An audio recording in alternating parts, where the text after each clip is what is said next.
그 가운데 1절 말씀을 제가 봉독하겠습니다. 여호와여 나의 영혼이 주를 우러러 보나이다. 아멘. 오늘 우리가 살펴보는 시편 25편은 각 절의 첫 글자가 히브리어 알파벳 순서로 시작하는 답관체 형태로 쓰여져 있습니다. 그러니까 우리 성경을 보면 번역된 성경이니까 전혀 그렇게 되어 있지 않는데, 예를 들자면 영어 알파벳이 A로 시작하잖아요. 1절은 A로 시작하는 겁니다. 그리고 2절은 B로 시작해요. 3절은 C로 시작합니다. 그런 식으로 되어 있는 거예요. 이걸 영어로는 아크로스틱이라고 말하고, 우리말로는 답관체 이렇게 표현하기도 하는데, 아무튼 우리 성경에는 그게 드러나지 않아요. 하지만 히브리어를 보게 되면 그런 모습이 드러나죠. 시편 중에 그런 시편이 많아요.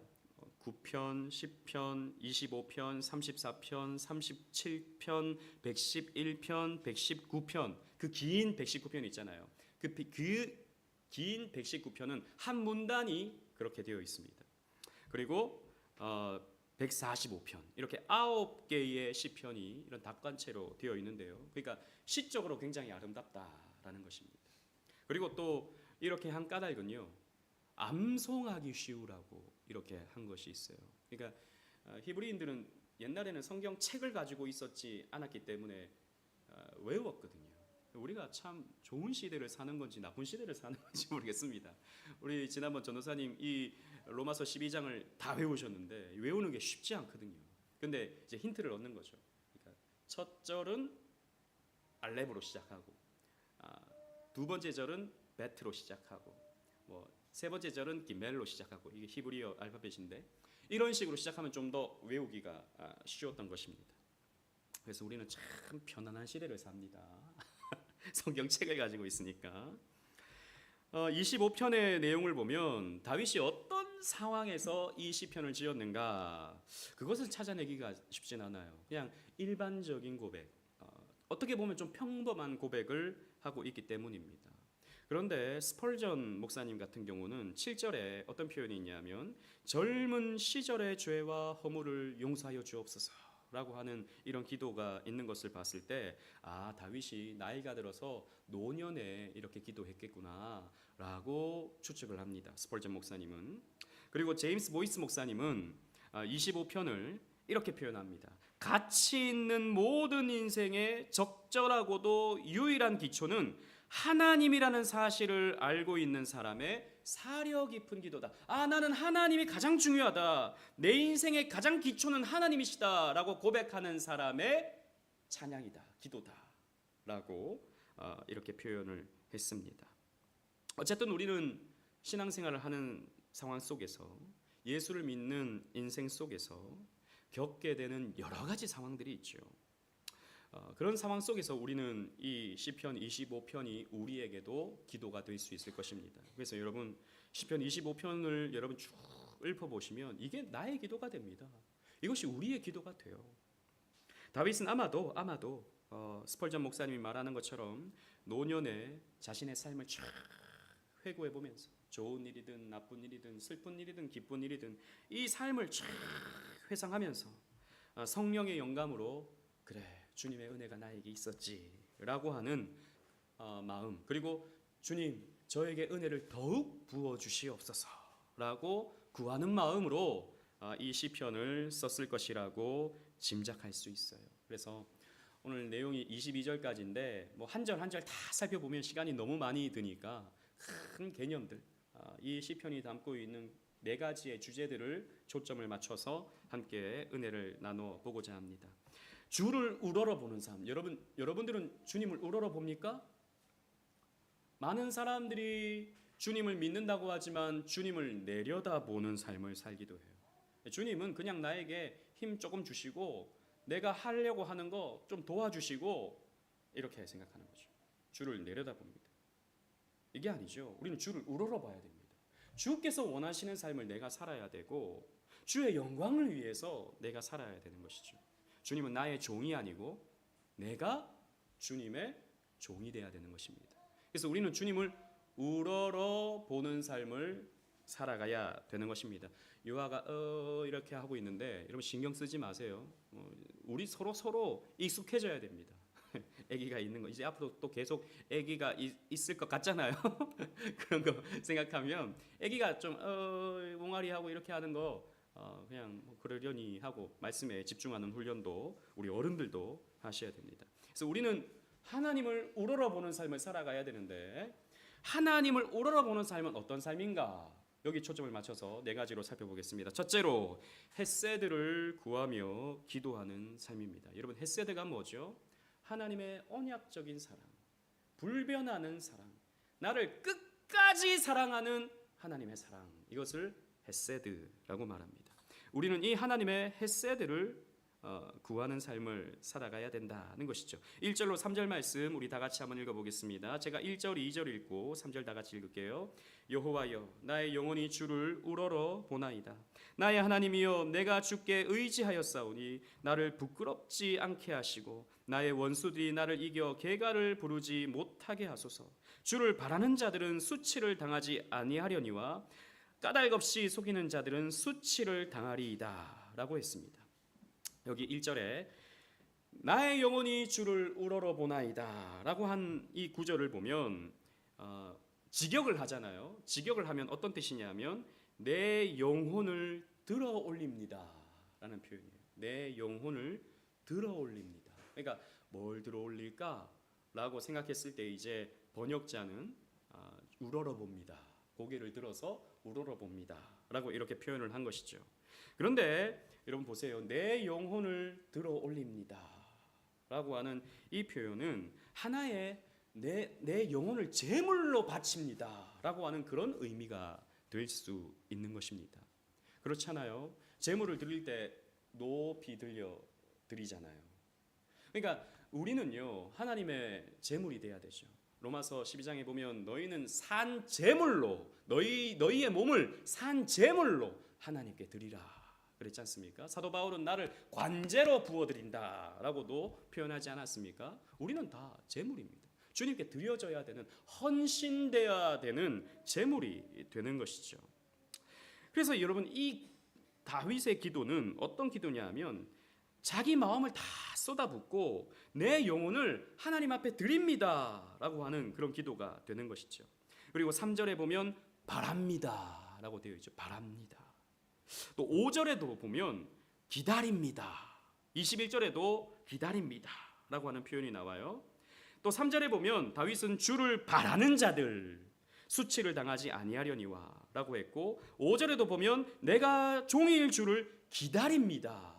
바랍니다. 기다립니다 라고 하는 표현이 계속 반복되는 것을 볼 수 있어요. 21절에도 보면 내가 주를 바라오니 성실과 정직으로 나를 보호하소서. 그러니까 다윗은 계속해서 기다립니다. 바랍니다 라고 하는 표현을 올려드리고 있는 것입니다.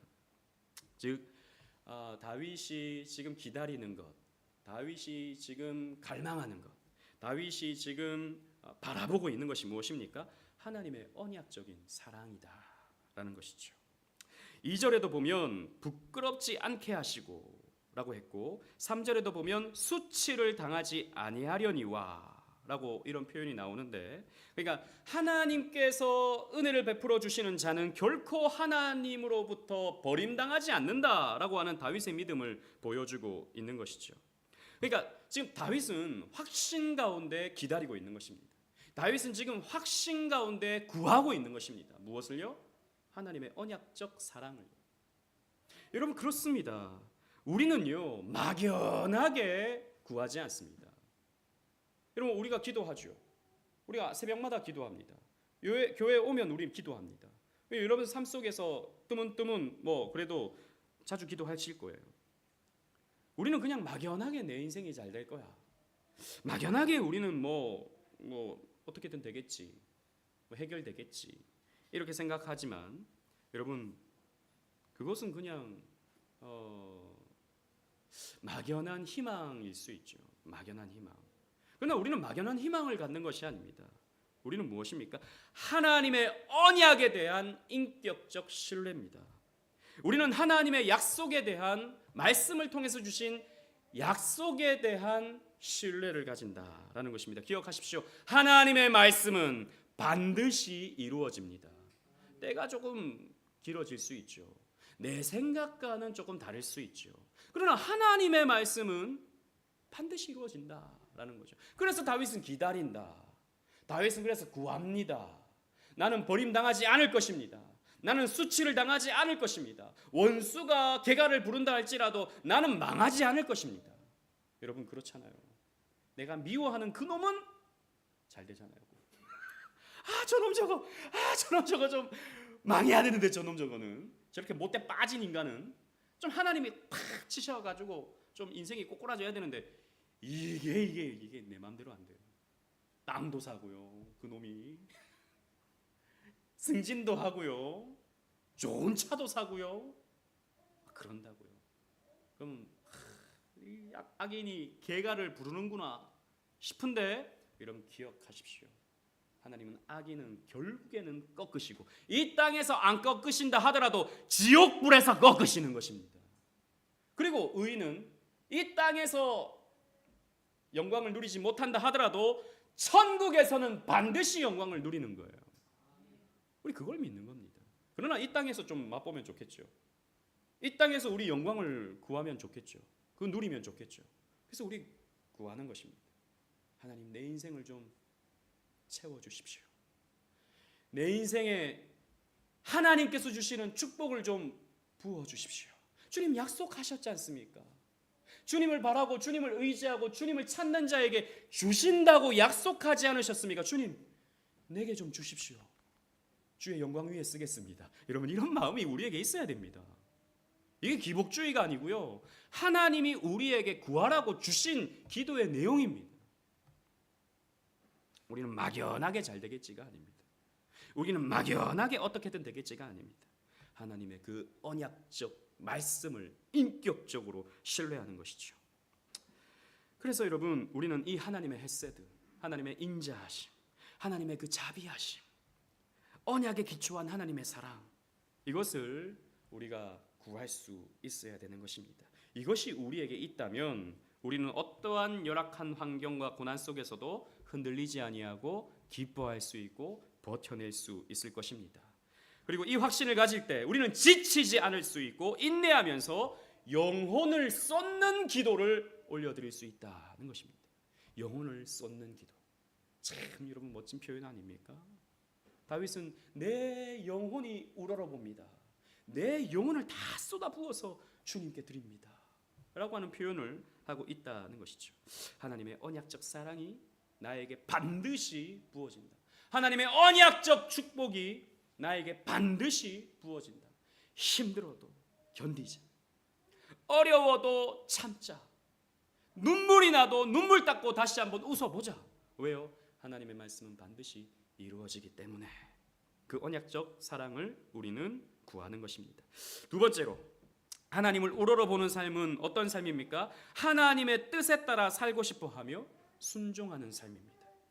여러분 4절 5절 말씀 보십시오. 4절을 제가 읽고 5절 다 같이 읽겠습니다. 여호와여 주의 도를 내게 보이시고 주의 길을 내게 가르치소서. 시작. 주의 진리로 나를 지도하시고 교훈하소서. 주는 내 구원의 하나님이시니 내가 종일 주를 기다리나이다 라고 했습니다. 주의 도를 내게 보이소서. 그러니까 주님 내가 어떻게 살아야 할지 가르쳐 주십시오 라는 것입니다.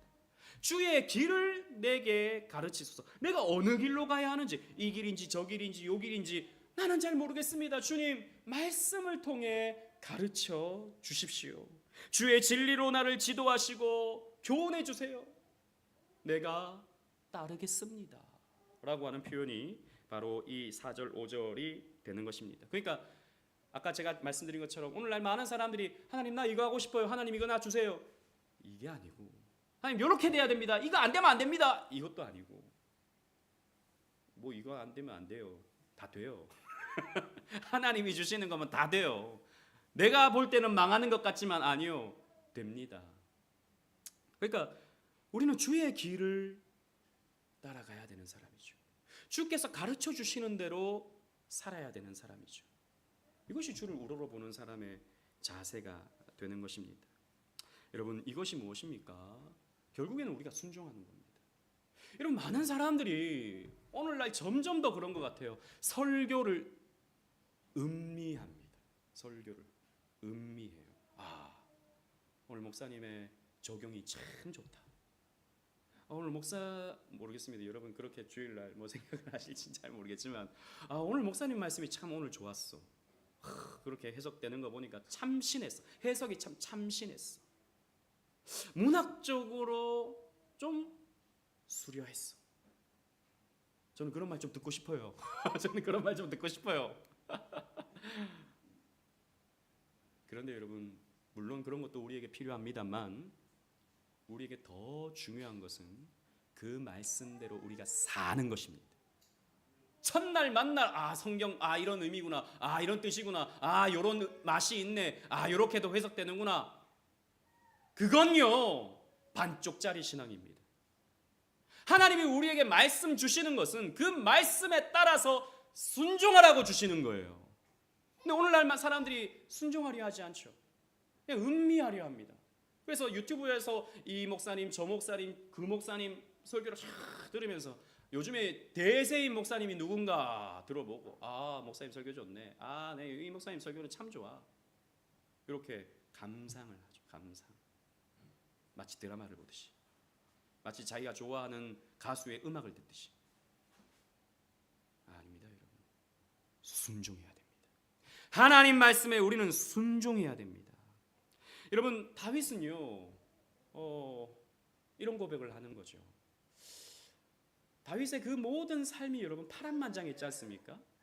다윗의 그 삶은 참 여러분 말로 다 할 수 없이 힘들었지 않습니까?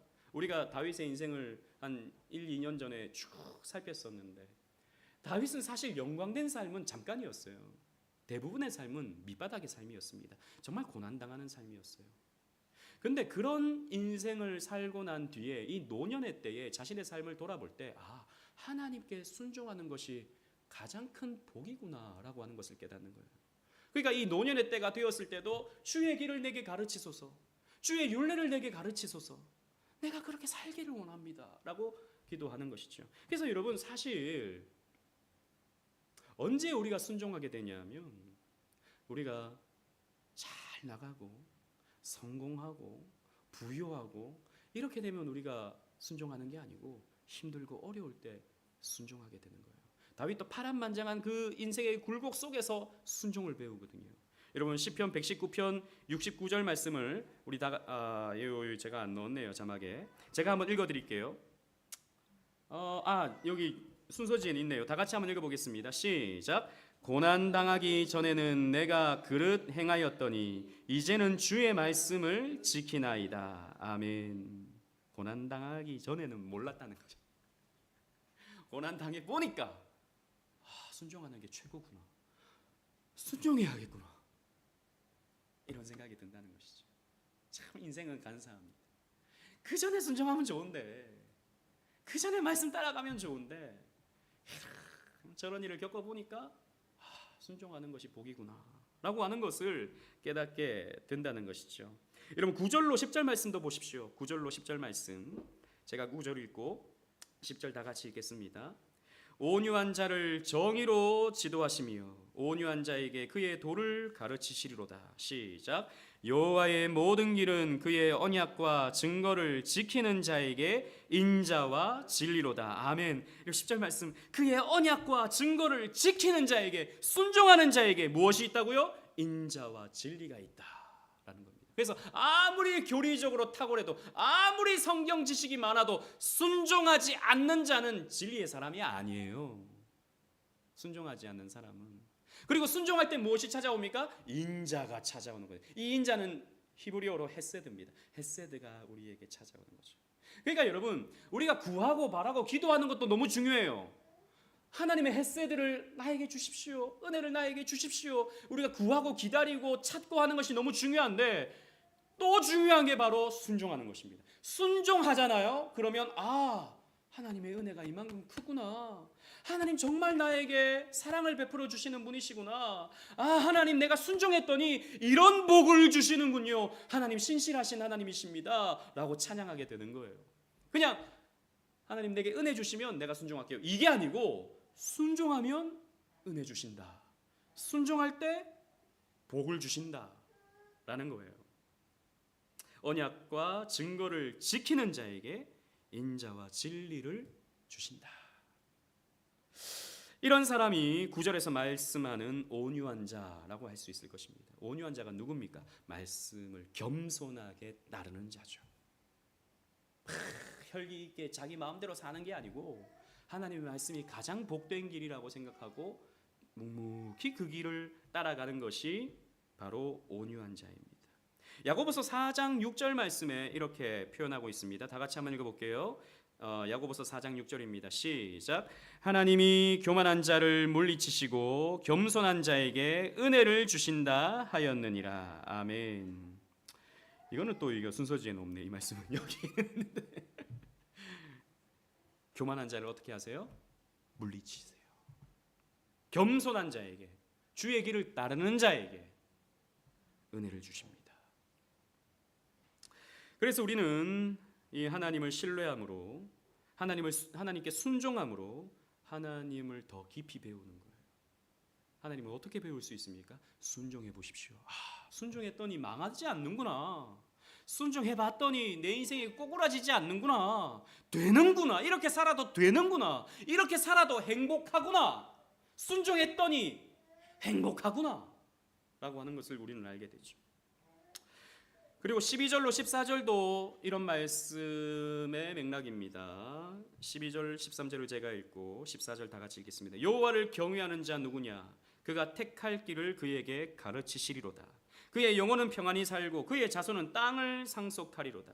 시작. 여호와의 친밀하심이 그를 경외하는 자들에게 있음이요 그의 언약을 그들에게 보이시리로다. 아멘. 여호와를 경외하는 자가 누굽니까? 하나님을 우러러보고 그 앞에 순종하고 그분을 따르는 삶, 그분의 말씀에 순종하는 삶이 바로 여호와를 경외하는 삶이죠. 그런 사람은 평안히 산다. 땅을 상속받는다. 여러분 땅 사고 싶죠? 땅. 우리 김미영 권사님 여 옆에 지금 유치권 분쟁하고 있는 저 땅이 우리 교회에 빨리 샀으면 좋겠는데 다른 사람 사기 전에 우리 교회가 좀 샀으면 좋겠는데 저기가 딱인데 진짜. 저는 그렇게 기도는 안 해봤거든요. 우리 권사님이 믿음이 크셔요. 그래서 근데 제가 대충 봤을 때 저기 못해도 한 10억은 될 것 같아. 땅 더 될 것 같기도 하고. 아무튼 땅을 상속한다 그랬습니다. 근데 이 땅은 정말 우리가 땅 사고 그걸 말하는 게 아니고, 그죠? 우리의 영역이, 우리의 믿음의 영역이 커진다. 하나님이 우리에게 주신 유업, 그것이 커진다라고 하는 그런 의미가 되는 것이죠. 경외해야 됩니다. 순종해야 됩니다. 그리고 셋째로 과거의 죄악도 용서하시는 하나님을 바라보는 삶이 하나님을 우러러보는 사람이 되는 것입니다. 6절에서 다윗은 하나님께서 영원 전부터 있던 긍휼하심과 인자하심, 헤세드를 기억해 달라고 기도해요. 6절 우리 다 같이 한번 읽겠습니다. 6절 시작. 여호와여 주의 긍휼하심과 인자하심이 영원부터 있었사오니 주여 이것들을 기억하옵소서. 주의 긍휼하심, 그 용서하시는 긍휼, 우리를 불쌍히 여겨 주시는 그 긍휼, 그리고 주의 인자하심, 그 헤세드가 영원부터 있었으니 주여 이것을 기억해 주시옵소서. 우리를 긍휼히 대해 주시옵소서. 우리에게 인자하심으로 대해 주시옵소서라고 이렇게 표현하고 있죠. 이 긍휼에 해당하는 히브리어가 참 재밌습니다. 라함이라는 말인데요.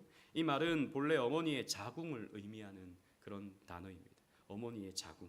그러니까 어머니가 아기를 부드럽게 감싸는 모습이 되는 것이죠. 하나님이 나를 이렇게 부드럽게 감싸달라라고 하는 그런 의미가 되는 것입니다. 그리고 인자하심은 앞에서 말씀드린 대로 하나님의 언약적 사랑을 의미하는 헤세드가 됩니다. 다윗은 지금 하나님의 긍휼과 인자를 구하는 이유는 자기가 젊을 때 죄를 많이 지었기 때문이다 라고 이렇게 고백하고 있는 것이죠. 7절 다 같이 읽겠습니다. 7절입니다. 시작. 여호와여 내 젊은 시절의 죄와 허물을 기억하지 마시고 주의 인자하심을 따라 주께서 나를 기억하시되 주의 선하심으로 하옵소서. 아멘. 하나님, 내가 젊을 때 죄를 지었습니다.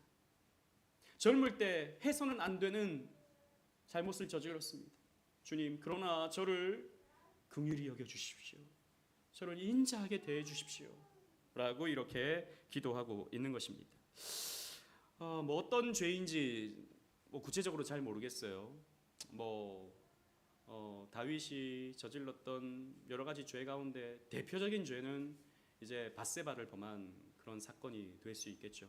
그것은 다윗에게 있어서 치명적이었습니다. 그 밧세바 사건 이후로 다윗은 꼬꾸라지잖아요. 거의 그 이후로 압살롬이 반역하고 난리 도망가고 난리를 겪지 않습니까? 근데 그게 늘 박혀 있는 거죠. 다윗에게 있어서는 어떻게 본다면. 그러니까 그 이후로 가족 분란이 일어나요. 형제들끼리 서로 죽이고 싸워요. 그런 걸 생각할 때마다, 그런 상황들이 자기에게 닥칠 때마다 무슨 생각이 들겠습니까? 아, 내 잘못이다. 내 죄 때문에 지금 이런 일을 겪는구나. 우리 가족 모두가 고통을 받는구나. 라고 하는 것을 이제 생각하게 되는 것이죠. 여러분, 우리도 그렇습니다. 우리도 그럴 수가 있어요. 뭔가 문제가 팍 생기잖아요. 좀 일어나면 안 될 것 같은 상황이 내게 탁 생기잖아요. 그러면 그래도 좀 믿음이 있는 사람들은 내 죄 때문인가? 이런 생각을 우리는 합니다. 하나님이 나를 치시나? 이런 생각을 합니다. 하나님 나를 벌 주시는구나. 이런 생각을 한다는 것이죠. 이 말씀과 관련해서 그 해리 아이언사이드 목사님이라고 미국에 참 영향력을 끼쳤던 목사님이 계셨는데 90대 한 경건한 노인과 대화를 나누는 중에 90대니까 나이가 엄청 많으신 것이죠. 목사님한테 이제 도움을 청한 것입니다. 연약한 날들 동안에 어두워지는 느낌이 든다는 것이죠. 그러니까 자신의 점점 나이 들어가고 점점 이제 몸이 노쇠해지는 그런 상황 속에서 내 인생이 너무 허무해진 것 같고 또 자기가 젊었을 때 저질렀던 죄에 대해서 하나님이 벌 주시는 것 같은 그런 느낌이 든다는 것을 목사님에게 상담을 했던 것입니다. 그러면서 그 아이언사이드 목사님이 당신은 70년 동안 예수님을 믿어왔고 많은 사람들을 돕고 그렇게 살아왔는데 왜 그런 생각을 하느냐라고 이렇게 물으니까 나는 그 젊을 때 죄를 너무 많이 지었다. 예수 모를 때 나는 진짜 나쁜 짓 많이 했다. 이런 얘기들을 하더라는 것이죠. 그래서 그 생각들이 자기를 늘 짓누르니까 나는 앞으로도 계속 비참해질 것 같은 그런 생각이 든다라고 말했다고 합니다. 그때 이제 아이언사이드 목사님이 이 시편 25편 7절을 딱 읽어준 거예요. 아까 우리 읽었던 7절 말씀에 여호와여, 다시 한번 읽겠습니다. 7절 시작. 여호와여 내 젊은 시절의 죄와 허물을 기억하지 마시고 주의 인자하심을 따라 주께서 나를 기억하시되 주의 선하심으로 하옵소서. 주의 인자하심을 따라 나를 대해 주십시오. 헷세드로 나를 대해 주십시오. 주의 선하심으로 나를 돌봐 주십시오. 내 허물을 기억하지 말아 주십시오. 라고 이렇게 기도했던 이 다윗의 말씀을 읽어주면서 이 복음을 믿으라고 전해줬다는 것입니다. 여러분, 그렇습니다. 복음은요, 하나님께서 우리의 죄와 허물을 기억하지 않으신다라고 하는 선언입니다. 복음은 그 선언이에요. 그래서 여러분들의 과거의 죄, 아까 우리 죄 사함이 어떤 의미인가 하이델베르크 요리문답을 통해서 우리가 살피지 않았습니까? 그렇습니다. 우리의 과거의 죄, 현재의 죄, 미래의 죄가 다 해결되었다라고 하는 것이 여러분 복음입니다. 복음은 하나님께서 우리의 죄와 허물을 기억하지 않으시고 하나님의 선하심으로 십자가에 달리신 그리스도를 보임으로써, 십자가가 무엇입니까? 이것이 선하심과 긍휼입니다. 그래서 우리를 선대하신다, 우리에게 좋은 것을 주신다라고 하는 것을 선언하는 것이 복음인 것입니다. 여러분, 복음을 붙드십시오. 복음을 붙드세요. 죄책감에 빠지지 마십시오. 죄를 의식하십시오. 그러나 죄책감에 빠지지 마십시오. 나는 이게 문제여서 나는 하나님께 나갈 수가 없어. 나는 이런 죄를 지었기 때문에 난 감히 나는 이런 일을 할 수가 없어. 나는 은혜 받을 자격이 없어. 라고 말하지 마십시오. 그 누구도 그렇게 말할 자격이 없습니다. 왜요? 하나님의 자비하심은, 하나님의 선하심은 우리의 죄보다 더 크기 때문입니다. 이걸 우리는 믿어야 되는 것이죠. 마지막으로 네 번째로, 하나님을 우러러보는 삶은 하나님께서 책임져 주시는 삶입니다. 시인의 마지막 간구 내용을 봅시다. 16절로 21절, 제가 16절 읽고 여러분들이 17절 교독하면서 22절까지 읽겠습니다. 주여, 나는 외롭고 괴로우니 내게 돌이키사 나에게 은혜를 베푸소서. 내 마음에 근심이 많사오니 나를 고난에서 끌어내소서. 나의 곤고와 환난을 보시고 내 모든 죄를 사하소서. 내 원수를 보소서. 그들의 수가 많고 나를 심히 미워하나이다. 내 영혼을 지켜 나를 구원하소서. 내가 주께 피하오니 수치를 당하지 않게 하소서. 내가 주를 바라오니 성실과 정직으로 나를 보호하소서. 다 같이 시작. 하나님이여, 이스라엘을 그 모든 환난 속에서 속량하소서. 아멘. 이 내용은요, 다윗이 지금 처해 있는 상황의 절박함을 보여주는 것이 아니라면 다윗이 평생 겪고 살아온 삶의 형편을 보여주는 것으로 이해할 수 있습니다. 즉 이게 무슨 말이냐, 이렇게 해달라고 하는 것보다도, 그런 표현보다도 하나님께서 이렇게 해주셨다라고 하는 고백이 되어지는 거죠. 그걸 확신하니까 또 이렇게 구할 수도 있는 것입니다. 지금 무슨 말입니까? 하나님을 신뢰하기 때문에 구한다, 이 말입니다. 다윗이 고백하는 형편과 처지는요, 우리 모두가 가슴에 와닿는 그런 표현들이죠. 여러분, 아까 우리가 금방 읽었던 이 내용들을 쭉 보십시오. 내 고백입니다. 내 고백. 외롭고 괴로운 형편. 여러분, 외롭잖아요. 괴롭잖아요. 한편으로 마음의 근심과 고난. 여러분, 근심이 있잖아요. 나름의 고난을 우리는 다 겪고 있지 않습니까? 곤고와 환난. 18절에, 19절에 수많은 원수들의 존재, 20절에 수치, 이런 것들 우리의 삶입니다. 여러분, 이렇게 산전수전 겪고 온 인생은요, 마음이 거칠어지고 황폐해졌을 거라고 우리는 생각할 수 있죠. 그런데 다윗은요, 그렇지 않았습니다. 다윗도 앞에서 말씀드린 것처럼 파란만장한 인생을 살았지만, 다윗이 그래서 하나님을 놓쳤습니까? 다윗이 인생이 완전히 망했습니까? 아니요, 끝까지 죽을 때까지 다윗은 왕이었어요. 그래도. 그러니까 우리는 성경을 보니까 성경에 일어난 사건만 기억하죠. 그 사건은 아주 중요한 사건들만 기록되어 있는 겁니다. 대부분의 다윗의 삶은요, 왕이었어요. 나름 또 괜찮았어요. 하나님의 선하심 때문인 것입니다.